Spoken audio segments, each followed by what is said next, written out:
Shalom, graça e paz, povo do Avivamento. Amém. Que bom estarmos aqui de novo, mais um domingo, né, para a honra e glória do Senhor. Diz aí para o seu irmão, você é mais que vencedor. Você conseguiu chegar até aqui. Amém. Amém. Então, queridos, já é uma vitória. A gente está reunido. Semana passada, muitos não estiveram presentes por causa dessa influenza que pegou bastante gente, né? Então, muitos dos nossos ficaram aí em casa, que eu vou te falar, hein? Eu deixo a sequela, estou até agora com sono dela. Dormi demais, já passou 2 semanas e ainda estou dormindo. Vira e mexe, a gente dorme de dia, pensa que não vai dormir à noite, a gente dorme direto. Ou gripezinha, que os efeitos colaterais aí, ela permanece. Gente do céu, o que um vírusinho faz, né? A gente não pode passar nem a mão no cabelo que doía o couro cabeludo. Ia tomar banho, a água machucava a pele. Tão sensível que ficava. Mas pela glória a Deus, né? Que passamos por essa. Olha, para tudo, a gente tem que olhar o que tem de bom. Nós vamos ter um evento, virão visitantes. E agora o que tem? Quase a maioria de nós está imunizado. A gente vai poder cuidar do povo que está chegando aí, amém? Então tudo tem um lado bom. Agora a gente não pega mais, que já estamos imunizados dessa daí. Então, glória a Deus. Agora a gente pode entrar nos tumultos que vão ter. Vai ter Pessach, vai ter logo em seguida o congresso lá em Ramamatos com o apóstolo Renê Terranova. Amém? Olha, hoje mesmo teve um rapaz de manhã já falando, olha, apóstolo, eu já reservei o hotel, vou estar com vocês sexta, sábado, domingo, que eu quero estar aí, não quero perder nada. Estão vindo de outro estado para estar participando aqui com a gente e já reservaram o hotel e tudo aqui para estar com a gente. Amém? Às vezes você está em casa, a Santa da Casa não faz milagre, a gente não valoriza muito aquilo que a gente está trazendo, tem gente que está ligado de longe no mover do Espírito e está vindo atrás, está vindo buscar. Amém?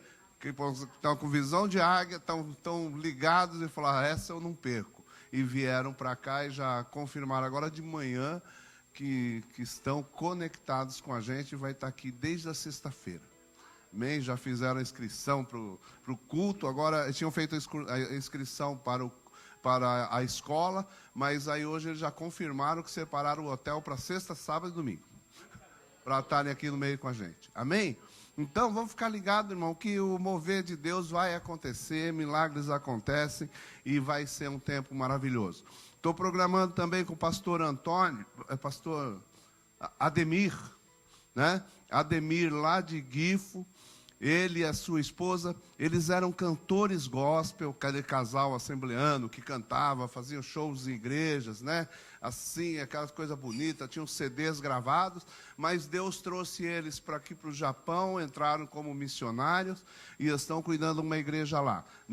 Hoje praticamente eles não cantam mais, pastoreiam, pregam, tudo, mas eu estou convencendo ele a vir aqui e ele e a esposa fazerem também cantarem aqui para a gente, mostrar lá o trabalho que eles faziam no Brasil e, além de tudo, pregar também, que vão passar o final, vamos ver se a gente consegue pegar eles uns domingo inteiro aqui para estar aqui com a gente.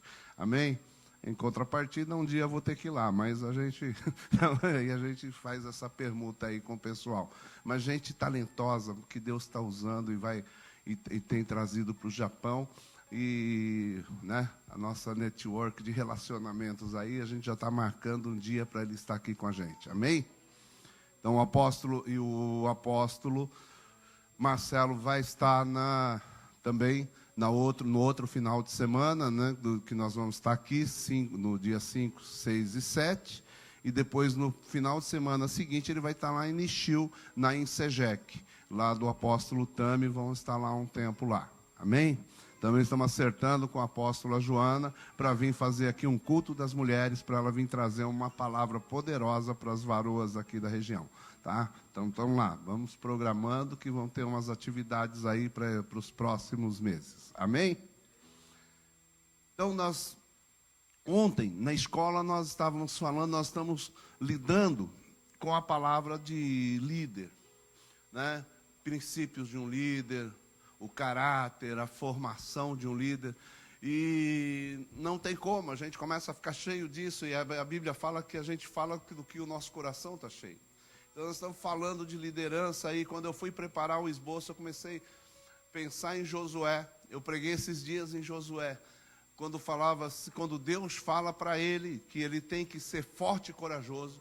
E atentei muito nesse tema: seja forte, seja corajoso. Acredite, né, que os impulsos que Deus dá na nossa carreira, na nossa caminhada, e dizendo ser forte, ser corajoso.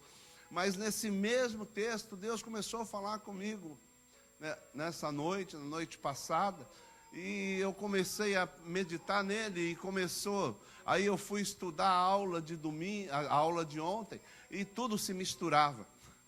Aí eu cheguei na aula, falei, meu Deus, eu estou falando da minha pregação de amanhã, está tudo misturado, porque estão falando, o Espírito começa a falar algo com a gente, e é um tempo realmente, né? Hoje Deus preparou aqui que não temos visitantes hoje, então hoje é um dia de você ouvir algo, né, que se relaciona a nós, igreja, que temos uma visão de formação de líderes. Uma igreja emancipadora, uma igreja que quer emancipar vocês, querem que vocês sejam flechas prontas na mão do arqueiro para serem lançadas. Esse é o desejo de todo líder, todo apóstolo. Quando vem, a função apostólica é abrir caminho, a função apostólica é conquistar território, é preparar homens e mulheres para a conquista. Então você tem que entender, às vezes fala, a sua igreja é apostólica porque tem um apóstolo, o que ele é, semideus? Não, irmão, é missão. O apostolado é uma missão, é um trabalho, é uma visão, e temos que passar ela adiante. Quando você vê Paulo, o apóstolo Paulo, o que ele fazia? Ele estava em constante movimento, preparando homens, arrumando líderes. Ficava 1 ano, 2 anos no lugar, mas preparava pessoas, deixavam igrejas estabelecidas, líderes estabelecidos, e seguia o caminho. E ia caminhando e fazendo isso em todos os lugares que passava. Então a visão apostólica tem a ver com isso, com nós abrirmos território, ganharmos território, formarmos homens e mulheres capazes de caminharem por si mesmos, fortalecê-los na fé, né, cobrá-los na palavra do Senhor, aprender a se fortificar, crescer no temor do Senhor, ter sede de vidas e homens. É isso, para isso que estamos aqui, para que a gente tenha sede de vidas, sede do reino, sede de conquistas, mas conquistas espirituais. Amém? Porque o natural não precisa, irmão. Natural, estamos aí, você sabe tudo sobre aquilo que você está fazendo, sobre o seu trabalho, sobre por que você está aqui no Japão. Agora, muitos de nós somos bebês na caminhada espiritual e somos tragados na vida natural. O que nós queremos aqui é te fortalecer, entender os princípios corretos, porque sem esse princípio correto, sem o alicerce correto, homens e mulheres vão crescer e vão cair. O tempo, a vida nos mostra gente talentosa, gente com muito talento, gente com muita capacidade, que crescem, que aparecem, que convencem pessoas, que atraem pessoas, mas não se sustentam. Porque não tiveram uma formação legal, uma formação correta, de aprender que barco vazio não afunda, irmão. Que afunda é barco cheio. Quando você está cheio, quando você está com muito, quando você cresce, aí é a hora de afundar. Então é disso que a gente está preparando as pessoas para o sucesso. Você vai ser um sucesso, irmão. Mas você vai chegar lá e vai se manter. Porque o que a gente vê é muita gente subindo, sobe como uma bala, sobe como um foguete, e não se mantém. E a queda é feia. Então o que a gente quer é que você cresça, suba, mas consistente, com consistência, formando bases sólidas, formando discípulos, filhos fiéis, que vão andar com você, caminhar com você e vão crescer juntos. Amém? Porque essa visão você vai passar para frente. A mesma visão que eu tenho entregado para você é a visão que eu quero que você leve para frente, que você leve para os seus discípulos, para que você leve para a sua célula, para que esses homens e essa sua célula cresça, mas cresça sadia. Amém? Porque a célula é uma forma de crescimento, mas o câncer também é uma forma de crescimento. É o crescimento desorganizado das células forma um câncer. Então nós queremos que não haja isso no meio de nós. Nós queremos crescer sadios, com o alimento correto, né, para que cresça células sadias, grupos sadios. Amém? Não é um crescimento acelerado sem base. Queremos formar base. Jesus, quando ele fala, né, quando você vai construir uma casa, você vai construir sobre areia. É rápido. Mas quando vier a tempestade, ela não vai aguentar. A gente tem que construir sobre a rocha. Dá mais trabalho fazer alicerce, dá mais trabalho cavar, dá mais trabalho tudo, vai mais material, vai mais tempo, vai mais dedicação. Mas quando a tempestade vier, não é se a tempestade vier. Jesus não diz se vier uma tempestade, Jesus diz quando a tempestade vier. Ela virá, irmão. Sempre vem. Tem tempo bom, tem tempo ruim. Tem tempo de plantar, tempo de colher. Eclesiastes vai falar que nós passamos por todos esses tempos da vida. E uma hora a tempestade vem. E se a sua casa não estiver construída na rocha, ela vai sucumbir. Amém? Então chegamos um tempo que eu quero falar dessa liderança. E eu peguei como exemplo Josué.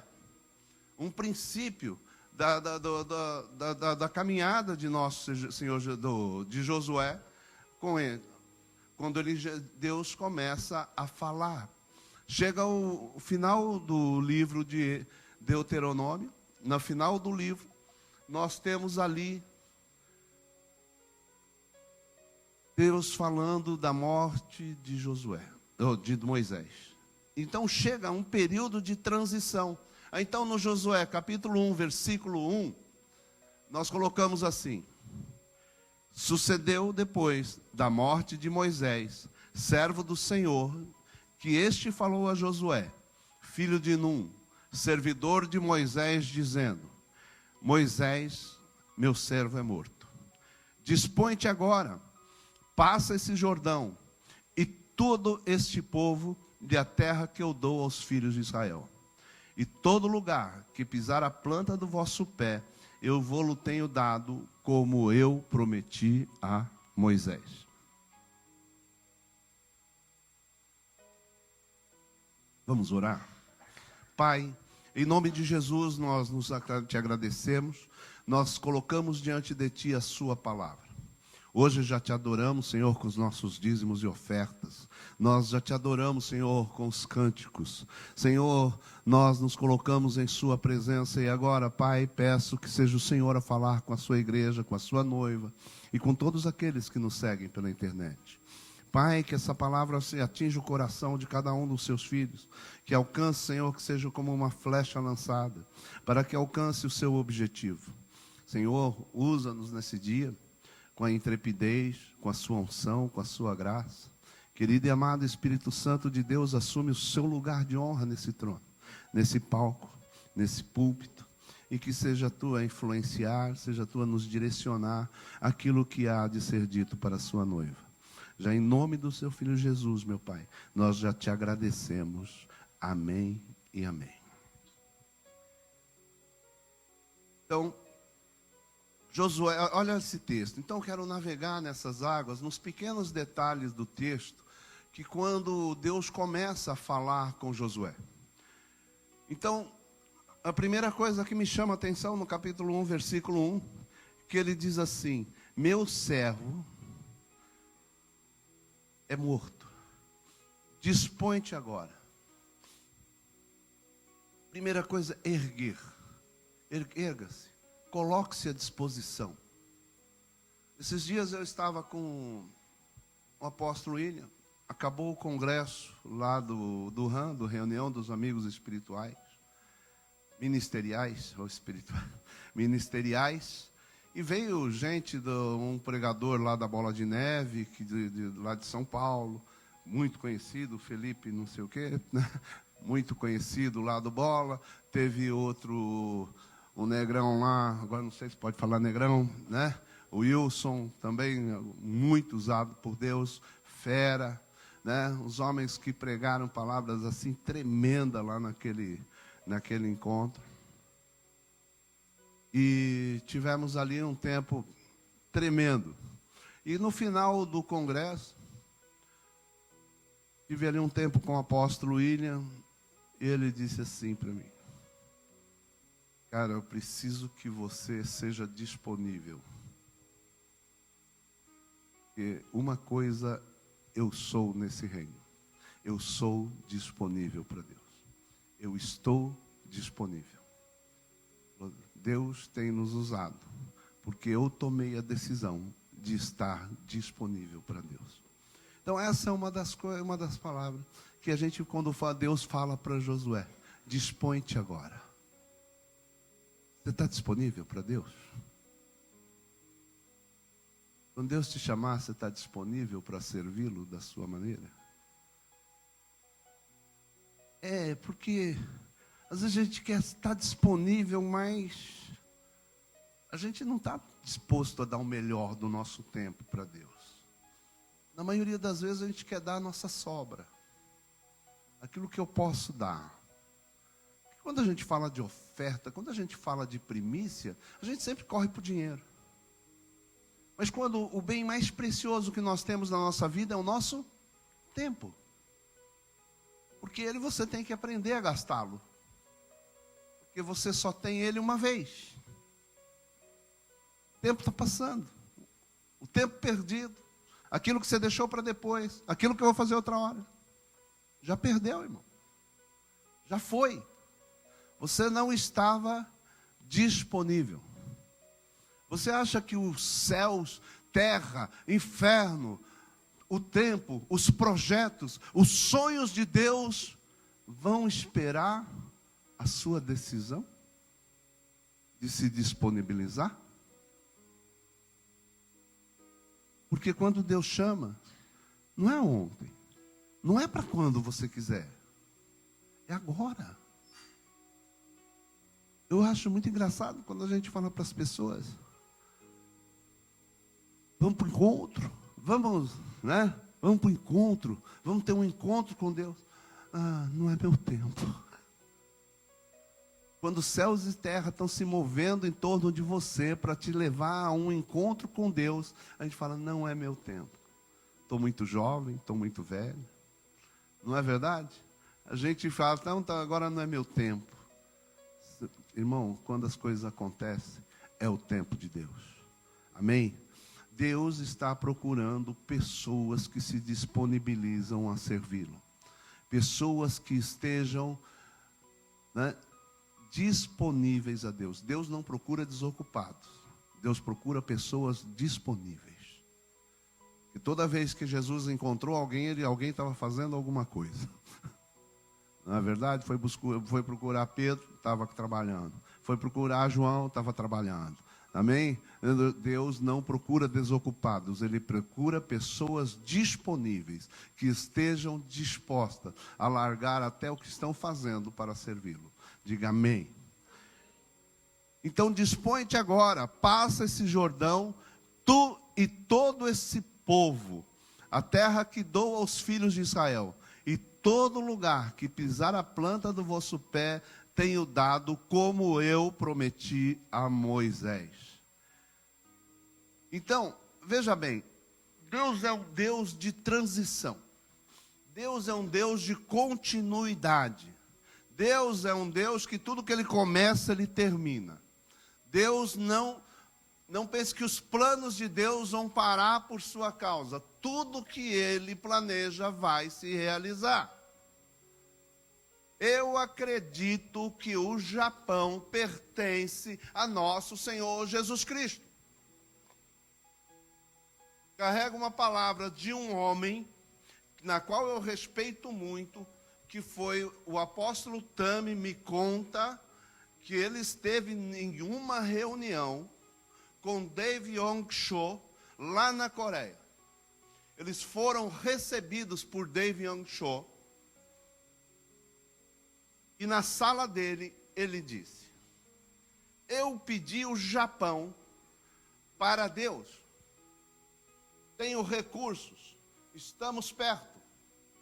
Tenho missionários, tenho igrejas dispostas. A comunidade coreana, ela é muito grande no Japão. Se não me engano, é a segunda maior, perde para os chineses. Porque os coreanos, eles se misturaram com a sociedade.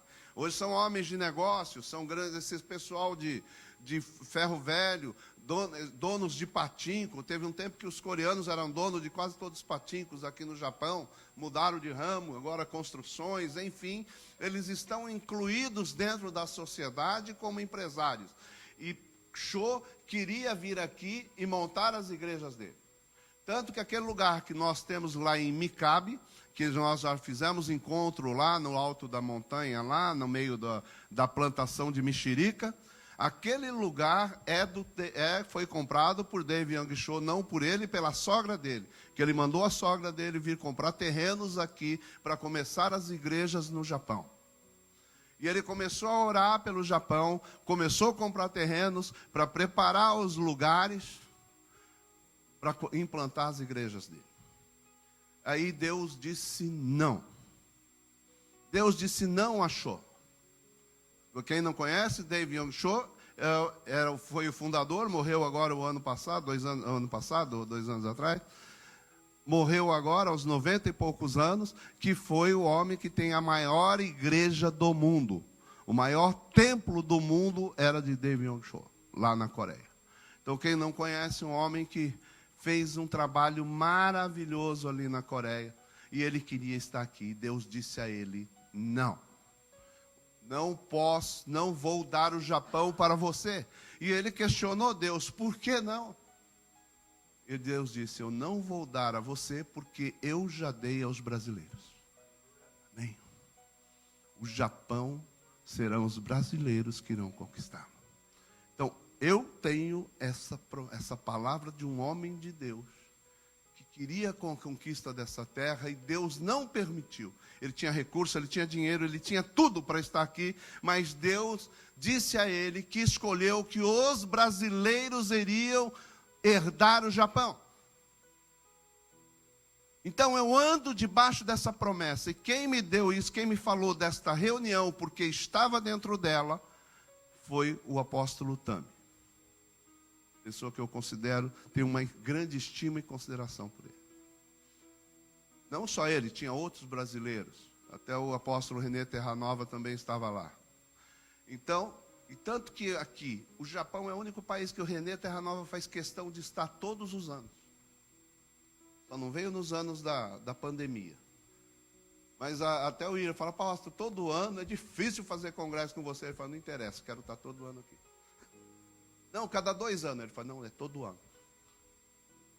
Veio durante 12 anos seguidos aqui no Japão. Por quê? Porque ele estava nessa reunião.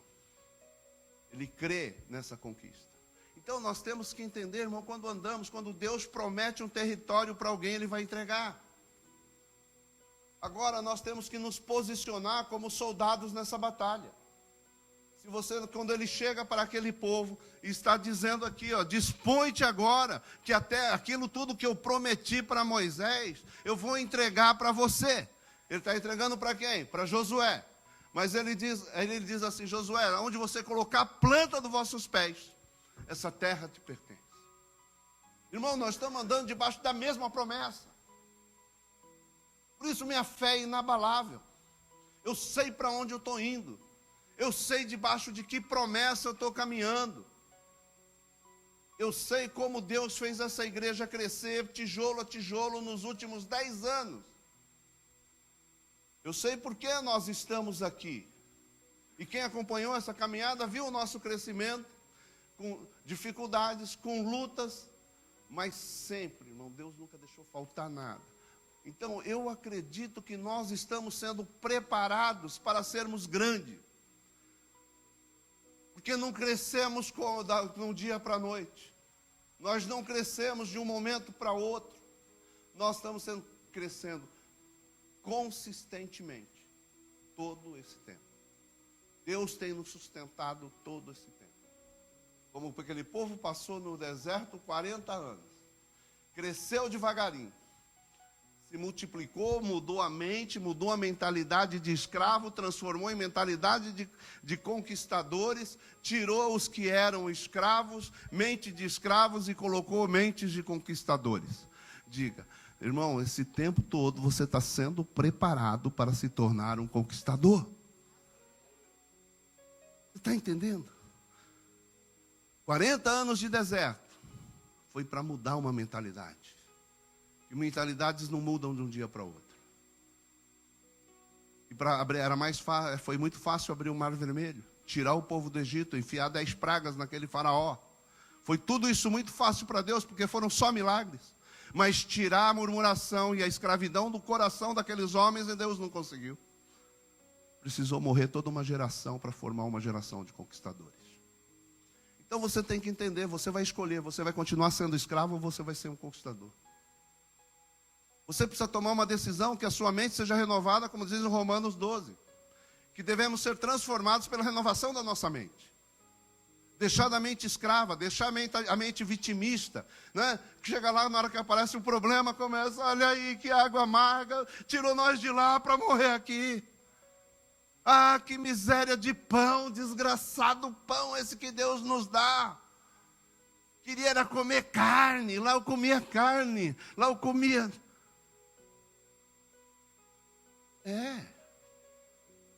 Mente de escravo, mente fraca, vitimista. Tudo que acontece, começa o problema, ai, eu sou vítima. Ai, que sofrimento, ai, que dor, ai, que não sei o quê. Irmão, conquistador não tem isso não. Chora no lugar certo. A gente chora na cruz. Vai lá no pé da cruz, ajoelha, chora lá. Lamenta, reclama, fala tudo o que você quer falar. Mas é lá, irmão. Chega a dar mau exemplo na rua, chega a dar mostrar exemplo no trabalho. Pelo amor de Deus, né? Vamos lá, irmão. Chega a dar mau exemplo na sua casa. Acorda, pelo amor de Deus, né? Homens de conquista têm mentalidade conquistadora. Quando eu falo homem e mulheres, não estou excluindo você, eu estou falando homem ser humano. Todos nós, amém?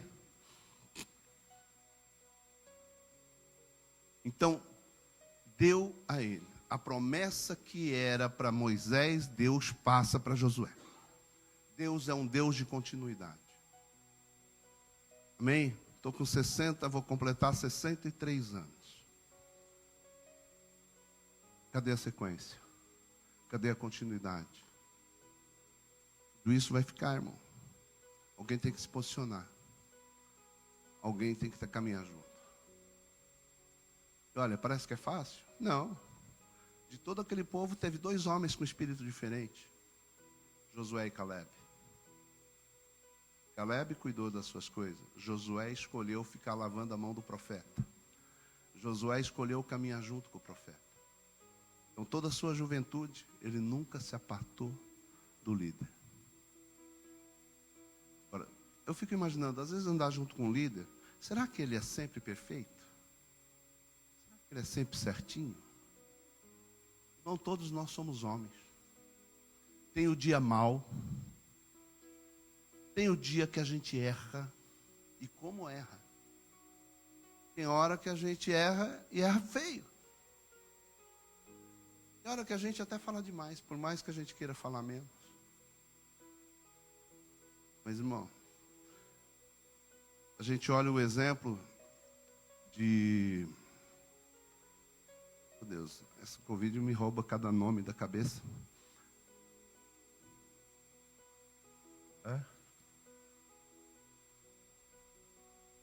Eli, o filho lá o filho de Eucana. Samuel. Oh Deus, tem hora que está escapando os nomes. Então, veja Samuel. Samuel cresceu debaixo de um líder corrupto. De um ministério caído. Desde criança ele já sabia que aquele líder ia cair. Porque Deus falou diretamente com ele. Mas não houve um ato de rebelião de Samuel. Porque ele se submeteu. E tem princípios. Deus é Deus de princípio. O líder quem pôs foi eu. Quem vai tirar seu vai ser eu. Não preciso da sua ajuda. Você tem que me obedecer. Então se submete. Quem vai tirar sou eu. A gente tem muita gente na igreja querendo dar força para Deus, irmão. E se dão mal. Acabam se dando mal. Você está vendo muito crente desviado, andando, pulando de igreja para igreja, porque quiseram ajudar Deus. Quiseram ir lá corrigir líder, quiseram lá tirar líder, quiseram lá levantar outro líder, quiseram lá levantar outra igreja. Então aí todos perdidos, pulando de lá para cá, e não encontram mais um rebanho, não encontram mais nenhum pasto. Por quê? Esqueceram que eram ovelhas. Deixaram de ser ovelhas.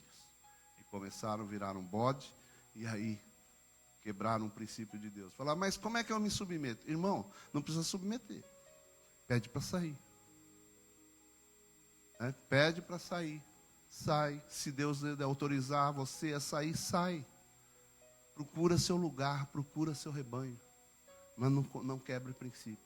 Princípios, quem quebra princípio vai ser quebrado por ele. Amém? Então Deus é um Deus de continuidade. Oh, meu Deus. E Josué foi um homem que resolveu caminhar. Então ele diz assim, e ninguém te poderá resistir todos os dias da sua vida. Versículo 5. Como fui com Moisés, assim serei contigo. Não te deixarei, nem te desampararei. Ser forte e corajoso. Agora vem ao final. Porque tu farás este povo herdar a terra que sob juramento prometi dar a seus pais. O que ele está dizendo? Porque tu farás este povo herdar a terra. Primeiro Deus fala, vou te dar a terra, e onde você colocar a planta dos seus pés será sua. Mas depois ele muda a função dele. A função de Josué diz, você fará este povo herdar a terra. O líder, irmão, você quer ser líder, você quer liderar a sua casa, você quer um líder que convence, você quer ser um líder que dá direção em todos os âmbitos da sua vida, seja profissional, seja familiar, seja eclesiástico. A sua função é fazer pessoas, homens e mulheres, que vão conquistar na sua vida. Fazer pessoas mais fortes, melhores que você. Serem conquistadores. Aqui, irmão, ninguém tem lugar cativo. Você quer ser um pai que tenha filhos que sejam melhores que você. Que sejam mais fortes que você. Que sejam mais honestos que você. Que sejam mais sinceros que você. Quando falamos de virtude, aprender a distribuirmos virtudes ao nosso povo, aqueles que nos seguem, aqueles que Deus vai dar para você cuidar. Porque, irmão, nós estamos aqui para formar conquistadores. Não estamos aqui para formar gente dependente.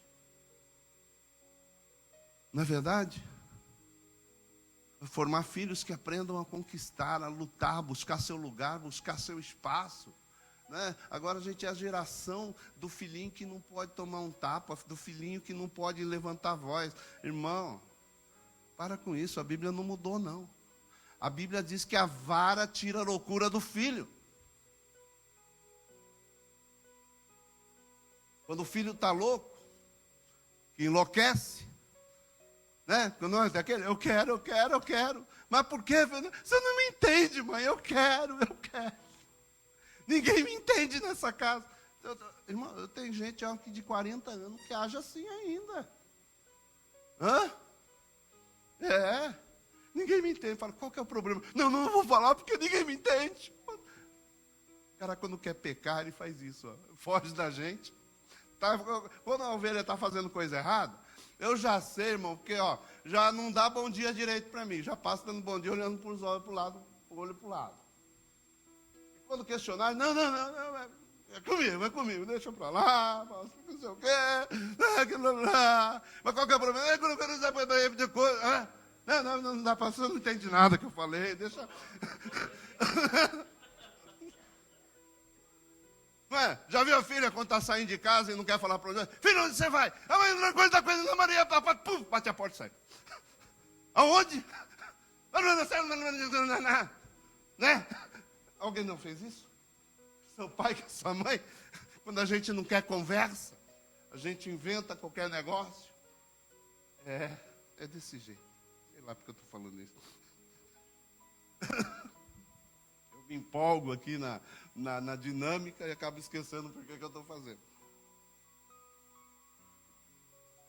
Então, porque nós temos que formar homens e mulheres que vão conquistar nessa terra. A missão dele, aí você vai entender. Quando Deus promete algo, promete para um líder, ele está falando dos seus discípulos, ele está falando de você preparar a pessoa. Quem vai conquistar serão eles. Você fará eles. Não é isso? Você fará com que eles conquistem toda a promessa. E aí quando a gente começa a entender a amplitude da nossa missão, irmão, da promessa que Deus tem para você, de um território, você tem que entender que nós somos os pioneiros. Então foi nos dada uma promessa, mas nós somos os pioneiros. Nós somos a primeira geração de pastores brasileiros aqui no Japão. Está saindo a primeira turma, apóstolo Tami é da primeira geração, 20 e poucos anos pastoreando. Apóstolo Nime, que parou agora, com 64, 25 anos, 26 anos, pastores aqui no Japão. É a primeira geração saindo de circulação e entrando a segunda geração. Deus quer a continuidade, e esse sonho precisa crescer no coração de vocês, uma visão de conquista. Entendeu? Eu não posso chegar e falar para vocês que o objetivo final já foi conquistado, que é essa igreja, esse prédio, é só encher essas cadeiras. Não, irmão. A visão de Deus é da nação, Ele quer dar o Japão para a gente.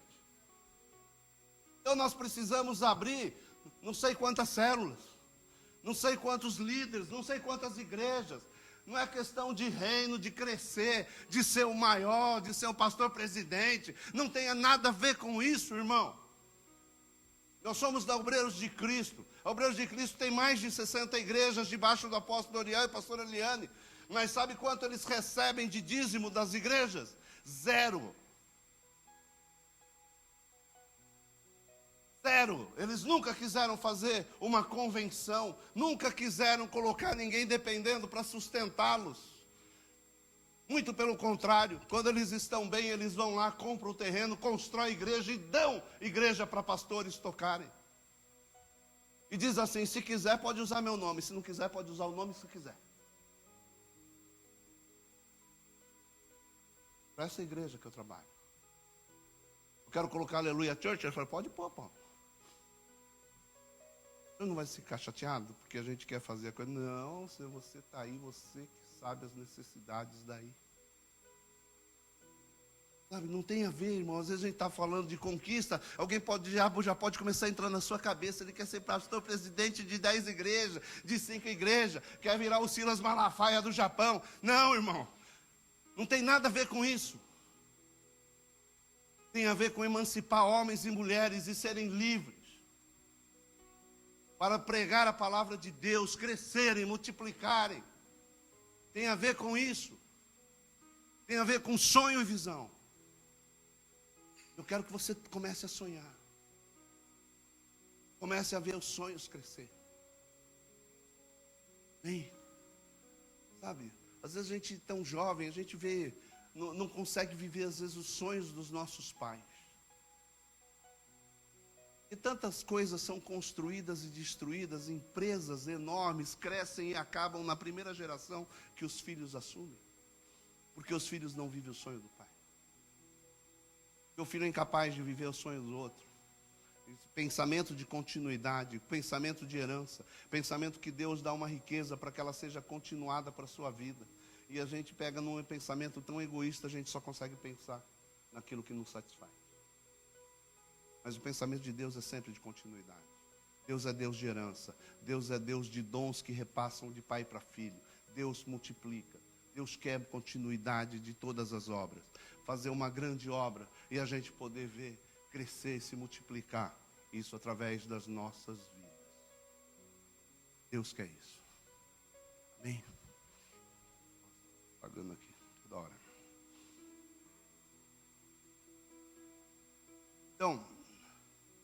Então Deus transferiu para Josué. Então Deus é um Deus de continuidade.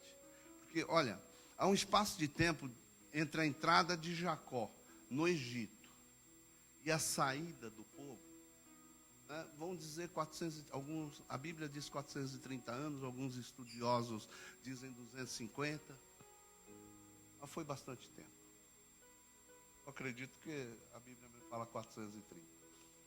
Mas, veja bem, entrou Jacó, Deus sou o Deus de Abraão, de Isaac e Jacó. Por que ele não disse o Deus de Moisés? Porque não, porque ele estava dizendo, sou você Deus desse povo, desses homens que farão uma grande nação. Quando chegou a vez de Moisés, já era uma grande nação.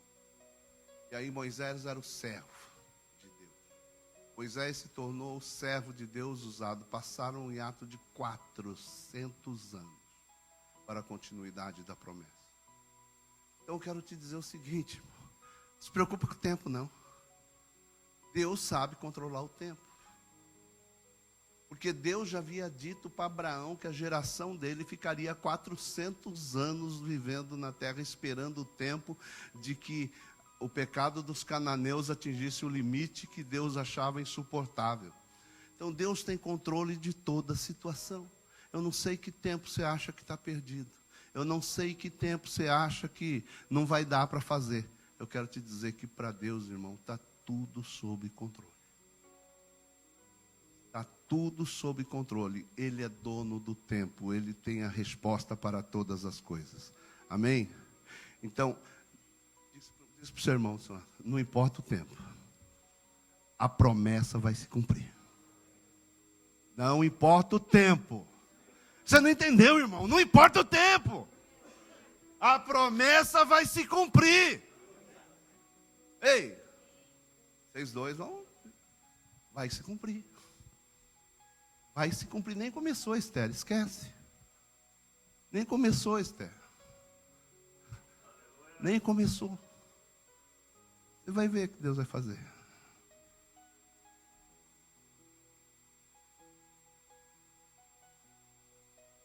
Ai, ai, ai, meu Deus. Versículo 6. Quando Deus fala que vai prometer, já falei. Já estou aqui, estou atrasado. Quando eu faço esboço, eu sempre me perco. Sabe? Deus pega aquele povo. Então a gente sabe que aquele povo era gente nova. Concorda? Porque morreu todos acima de 40. Todos que estavam lá, todos que tinham mais que 20 anos, naqueles 40 anos morreram. Não é? Então aquela galera era tudo mais, tem tempo jovem, né? 40 para baixo. Vamos lá. Os velhos que dos outros dois que sobraram, era justamente Josué e Caleb. Que Caleb tinha 40 anos na época. Josué a turma não sabe, mas imagina que seja igual. Mas 40 anos ele teve lá e 40 anos no deserto. Saiu com 80. Mas o resto da turma era jovem. O que eu estou dizendo é o seguinte. Deus gosta de usar jovens. Vocês são jovens. Porque ontem nós estávamos falando na escola. Que quando a gente fala de Pedro, João, a gente fala assim, pensa em Pedro e João e digam qual era a idade deles. Quem está na escola não fala nada. Quem não estava ontem. Né?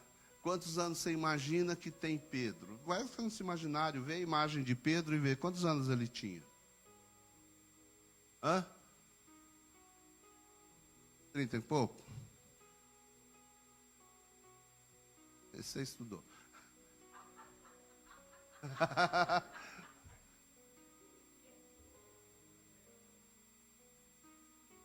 Por quê? Porque é o seguinte, em Mateus vai estar lá quando está lá Jesus com Pedro e chega o cobrador de impostos. Chega o cobrador de impostos e fala, e aí, como é que é? Seu mestre não vai pagar o imposto? Aí ele vai lá no mestre e fala, como é que faz? Aí Jesus falou, vai lá, pega uma vara, joga aí no mar aí, pega um peixe. O primeiro peixe que vier, você vai olhar na boca dele e vai ter lá a moeda que vale 4 estéter, que era justamente o valor do imposto que era para pagar por 2 pessoas. Ele falou, paga a minha e paga a sua. Então, essa é uma dica que diz o seguinte, porque o imposto só era cobrado aos homens acima de 21 anos. Então, Jesus, nós sabemos que tinha 30, né? E Pedro teria mais que 21 anos, porque foi pago o imposto dele. Mas só que todos os discípulos estavam com Jesus ali naquele momento, e só foi cobrado, e Jesus mandou pegar o dinheiro só para ele e para Pedro. Quer dizer, os outros também não deveriam ter, mas só foi cobrado dos dois. Então isso indica que os dois eram maior de 21 anos e todos os outros eram menos de 21. A indicação. Então todos eles eram jovens. Todos os discípulos que seguiam a Jesus eram meninos. Meninos que saíram, né? Estavam ali no começo da vida. Então quando vemos aqueles homens que também saíram do deserto, jovens, formados na sua grande maioria, e Deus está dizendo, você fará com que eles conquistem essa terra. Eu quero dizer o seguinte, então é padrão de Deus transformar meninos em homens. Irmão, talvez você tenha 40 anos e viveu como menino na fé. Meninos na fé. Meninos na fé, criança na fé. Deus dá. Deus dá. A oração do dá. Né? Só sabe pedir dá. Né? Isso quem é isso? Criança. Bebê, sabe falar outra coisa que não seja dá. E depois quando pega a coisa, é meu. Tudo é meu. Né? Dá para o irmãozinho, não dou. É meu. O que é isso? Crianças. Bebês na fé. Bebês na vida. E tem os bebês espirituais. Em tudo que é para ele. Tudo é vantagem para ele. Ele está olhando aqui, só vendo onde tem uma oportunidade para ele, de vantagem. Porque tudo é para ele. Tudo que sobra é dele. Amém? Mas Deus é especialista em transformar meninos em homens. Deus transforma crianças em conquistadores. Deus transforma meninos em mundo. Homens que transformam a terra.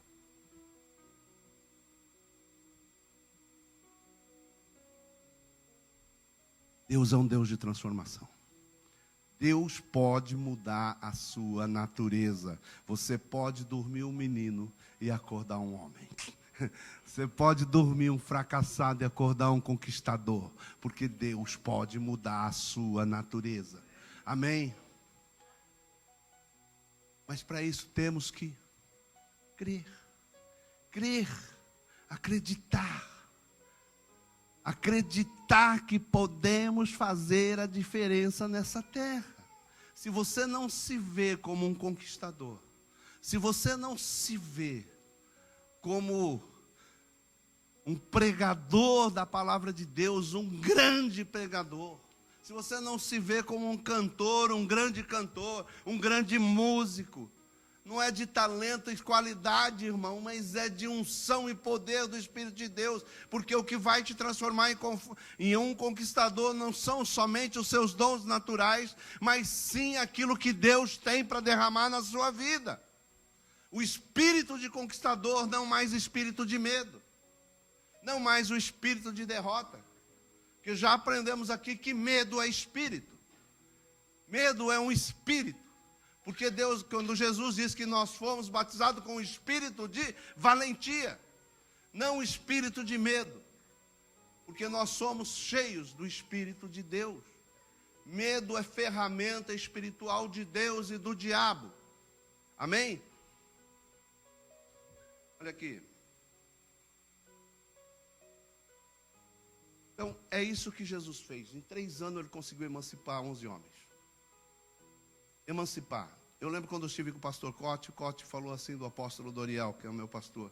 Ele disse assim, o apóstolo Doriel é um emancipador. Por isso tem 60 e poucas igrejas. Ele libera mesmo. Ele fala, vai lá, Deus está falando, vai lá, eu te ajudo. Vai lá, vamos lá, vai precisar de tijolo, vai lá, começa a igreja. Vai lá. Nós temos 3 igrejas num lugar pobríssimo, lá na Paraíba. Para chegar lá, você tem que chegar de balsa. Aquelas balsas cabem 3, 4 carros, assim, que afunda tudo, assim, que parece que vai afundar o barco, para você chegar lá. Chama Porto da Rua, um dos lugares. Por quê? Porque a rua vem assim, a cidade só tem uma rua, acaba no mar, e ali é o porto deles, dos pescadores. Chama Porto da Rua, Santo Antônio dos Milagres, os lugares chamam lá. Lugar que amanhecia lotado de gente na rua. Quem conhece esse interior pobre, as pessoas amanheciam bêbadas, jogadas na rua. Bebiam tanto que bebe aquelas cachaças lá de barata, de alambique. E sabe que aquilo lá, quando o cara bebe, na hora que aquilo bate na cabeça, é assim, puf, o cara paga na hora. Aonde ele está, ele fica. Dá, né? Quando eu bebia, eu falava, dava um tuinho, assim, que o cara caía na hora. Era das boas. O cara bebia, não chegava. Na hora que só acordava no dia seguinte, lá com os cachorros lambendo a boca. Era assim a história da cidade.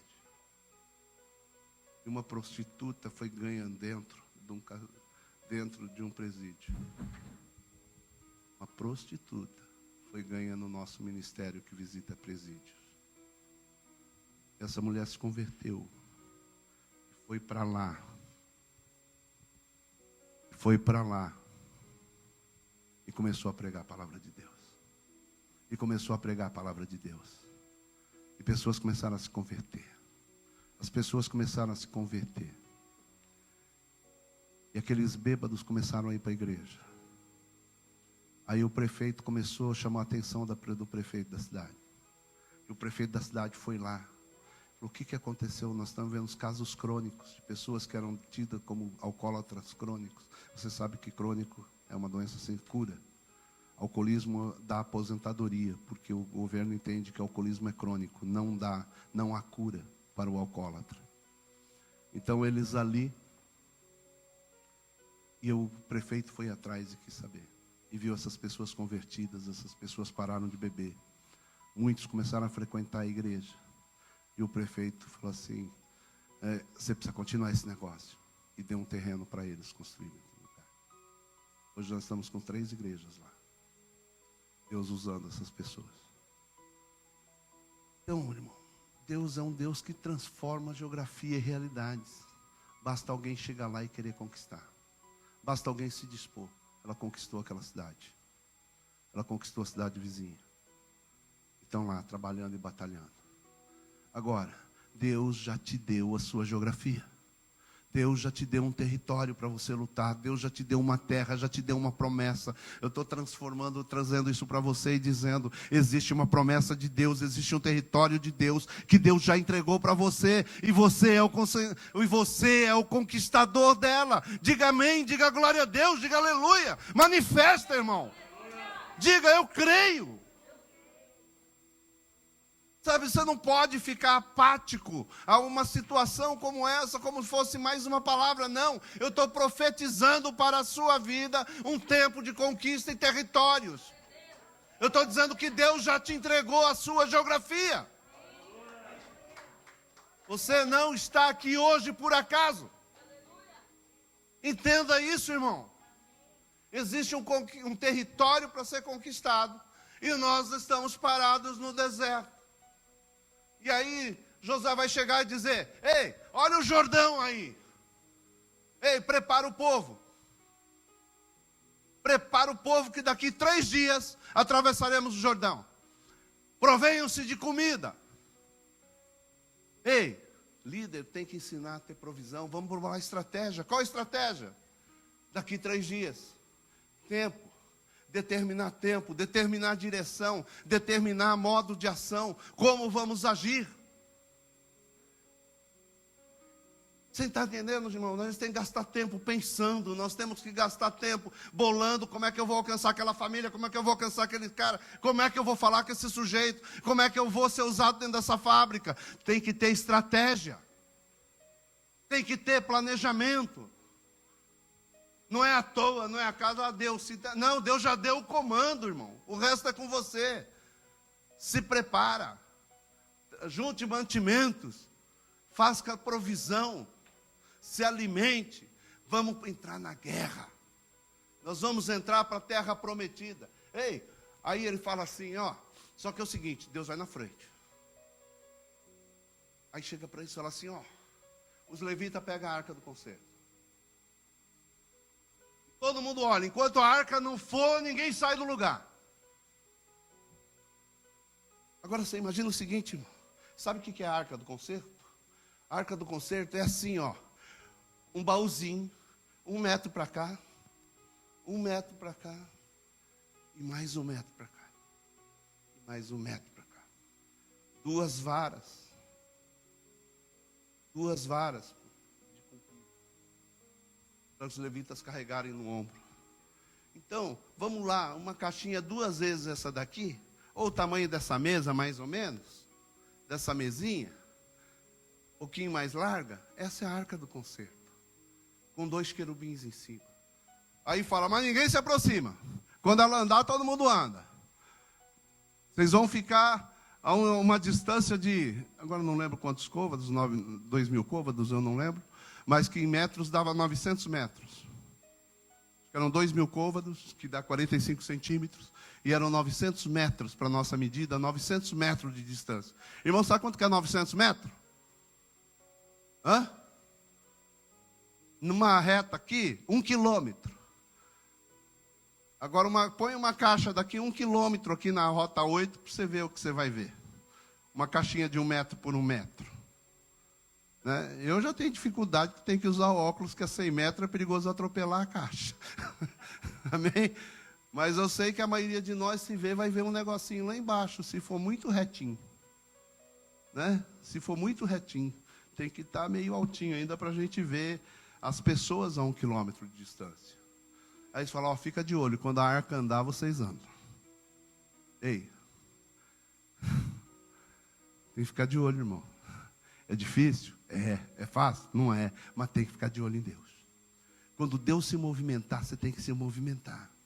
Quando Deus falar anda, você tem que andar. Quando Deus te falar faz, você tem que fazer. Sabe por quê? Qual que é a arte da guerra? Aquele Sun Tzu diz assim, sabe como aumenta as suas possibilidades? As suas oportunidades, como elas aumentam em sua vida? É quando você aproveita todas elas. A oportunidade, você abre a porta da oportunidade e vai abrir outra porta. Você não adianta ficar esperando passar a boa, não vai passar, irmão. Você tem que começar a aprender a pegar oportunidades que Deus põe na sua vida. Você tem que aprender a pegar oportunidades no momento que ela vem. Fala assim, tal, está esperando o quê, irmão? Estou esperando alguém para evangelizar. O que você vai falar quando eu chegar? Não, na hora eu vejo. Não, irmão, se prepara. Se prepara, que na hora que a oportunidade chegar, você cai para dentro. Amém? Ah, eu quero um dia tocar com... Né? Um dia que o Fernandinho chegar aqui, eu quero tocar com ele. Então você está treinando o quê, irmão? A música do Kleber Lucas? Não, você vai ter que estar preparado. Porque na hora que falar para alguém me ajuda aqui no violão, alguém me ajuda no teclado, estou dentro, irmão.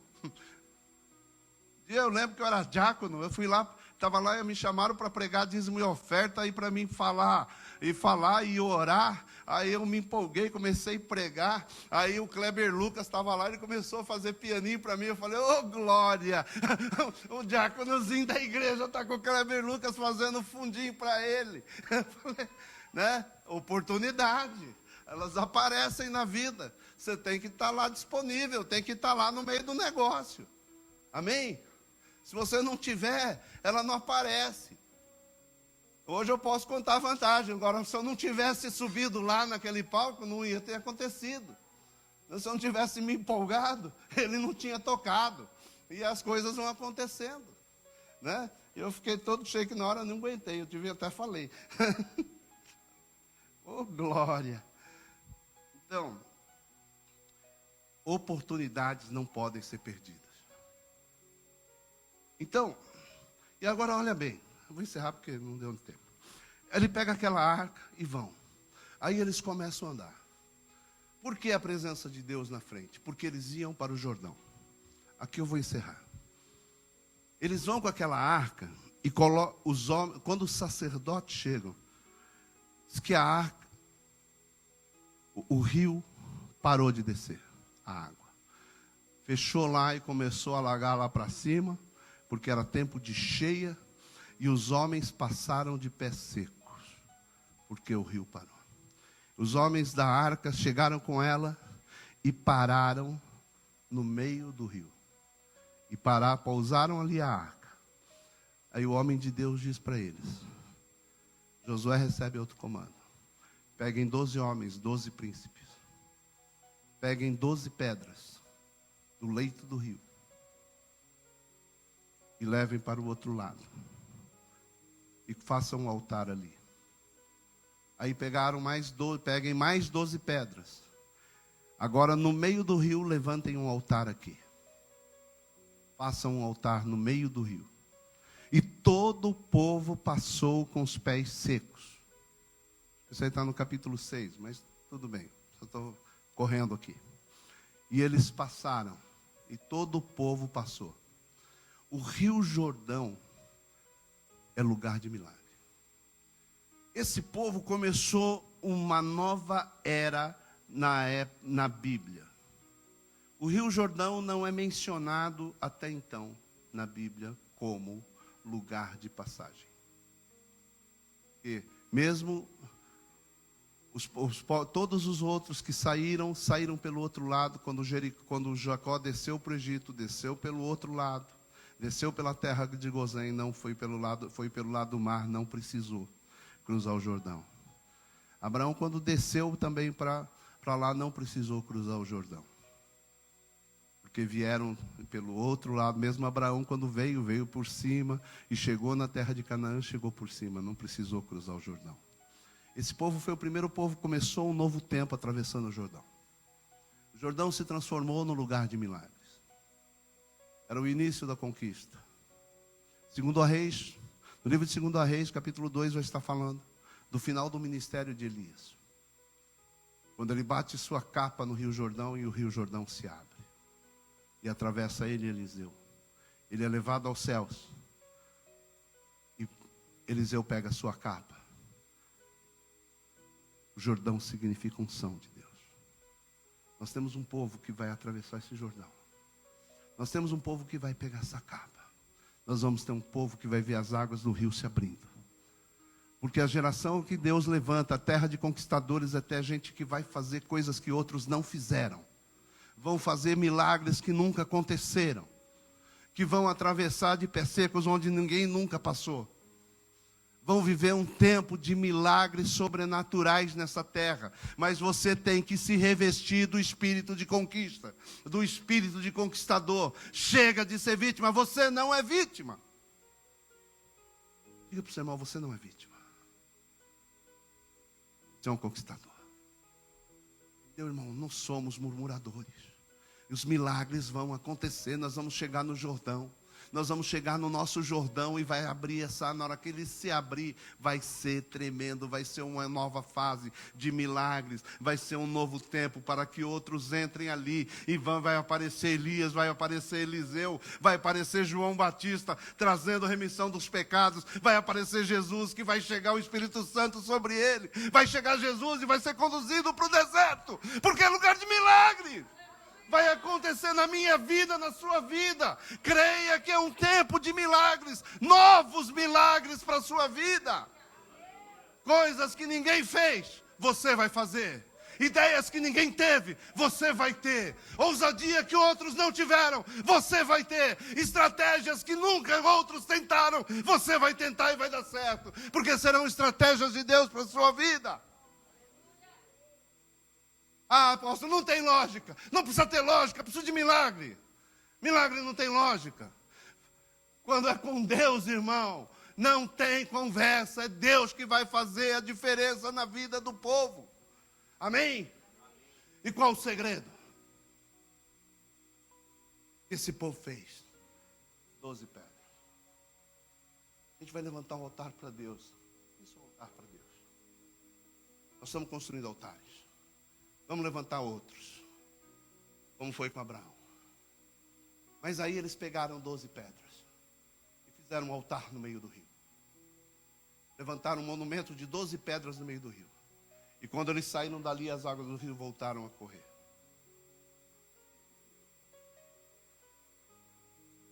Deus está nos dizendo. Altar que homem nenhum vê, irmão. Quer ser conquistador? Aprende a construir altar onde nenhum homem vê. Aprende a construir altares em lugares secretos que ninguém vai te achar. Somente Deus vai te encontrar. Você vai ter que ter um lugar de encontro com Deus, que é só Ele que vai te achar, meu irmão.